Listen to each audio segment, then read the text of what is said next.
Vivian Dsena को मिला मुंहतोड़ जवाब। जी हाँ दोस्तों, यहाँ पर आपको बता दें कि विवियन जितना नेता बना करते थे उनको मुंहतोड़ जवाब मिल गया है रजत दलाल से।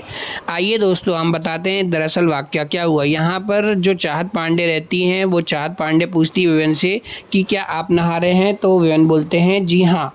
तो चाहत बोलती ठीक है आप नहा लें फिर मैं नहा लूँगी। मतलब बहुत अच्छे से हमेशा की तरह चाहत पांडे अच्छे से बात करती हैं, लेकिन फिर विवियन का एकदम अकड़ वाला एटीट्यूड वाला चेहरा आता है और एकदम बोलते हैं कि ये वो करके पता नहीं क्या मुंह टेढ़ा करके एक तो वो बोलते हैं। पहली बात तो उनको बोलने की तमीज़ नहीं है, दूसरी बात दोस्तों ये है कि वो बोलते ही मुंह टेढ़ा करके हैं, पता नहीं क्यों बोलते हैं, ऐसा समझ में नहीं आता है। और ऐसा लगता है कि दांत तो ऐसे दिखते हैं, ऐसा लगता है कि गुटखा खाया हुआ है, लेकिन मतलब उनको खुद में कुछ भी कमी नहीं नज़र आएगी, लेकिन चाहत पांडे में दोस्तों पूरी कमी नज़र आती है। तो ये चीज़ मतलब उनको खुद को समझना चाहिए कि उनमें खुद में कितनी कमी है।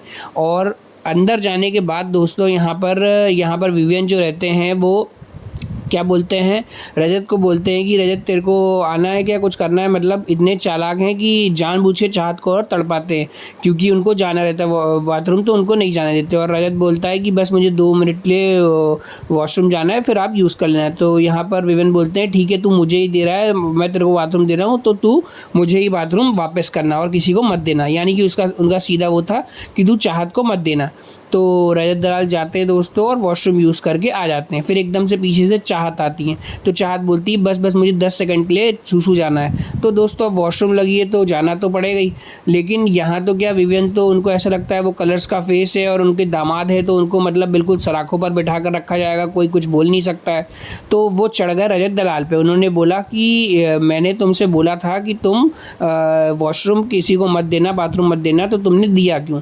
तो रजत ने बोला सबसे पहली बात तो आराम से बात कर, तेरे से मैं इज्जत से बात कर रहा हूँ तो आप आराम से बात करिए। ऐसा नहीं है कि तू कलर्स का फेस है तो मतलब तू नेता बनेगा।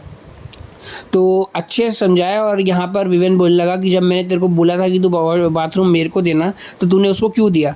तो सबसे पहले यहाँ पे रजत ने ये बोला कि पहली बात तो ये तू लड़ाई अपनी सुलझा, उससे मेरे से तू मत लड़, और ये जो उंगली दिखा रहा है ना तू अगली बार से मेरे को उंगली मत दिखाना, नहीं तो उंगली जो है तेरे जेब में घुसा दूंगा वापस। मतलब कहीं ना कहीं रजत ने अच्छे से समझा दिया है, क्योंकि पहली बार किसी मर्द से यहाँ से लड़ाई करी है विवियन ने। विवियन हमेशा औरत से ही लड़ते थे, लड़कियों से लड़ते थे और लड़कियों से ही बोलते थे, क्योंकि उन्हीं पर उनका बस चल पाता था। तो पहली बार दोस्तों आज विवियन को उनकी अकड़ का अंदाज़ा हो गया होगा, क्योंकि रजत दलाल से पाला पड़ा और रजत दलाल ने बहुत इज्जत से समझा दिया है अगली बार, ताकि विवियन बोलने से पहले किसी को सोचे, क्योंकि वो हमेशा किसी न किसी लड़की से उलझते थे और चाहत पांडे को तो उन्होंने स्टार्टिंग से टारगेट किया ही हुआ है। तो यहाँ पर चाहत का भी कहीं ना कहीं हम कह सकते हैं बदला लिया गया और अच्छे समझा दिया गया है विवियन को कि तुम सोच समझ के बोला करो और उंगली तो दिखाना मत, नहीं तो उंगली घुसा दूंगा वापस। तो यहाँ पर अब विवियन को समझ में आ गया होगा कि नहीं यार ये लड़का तेज है, तो इससे थोड़ा सोच समझ के बोलना पड़ेगा। तो दोस्तों यही हम कहेंगे कि विवियन को अपनी अकड़ को जेब में रखना पड़ेगा, क्योंकि उनसे भी बड़े बड़े नेता यहाँ पर मौजूद हैं। अगर वो ऐसा नहीं करेंगे तो उनकी इमेज कंटिन्यूसली बाहर में गिरती जा रही है।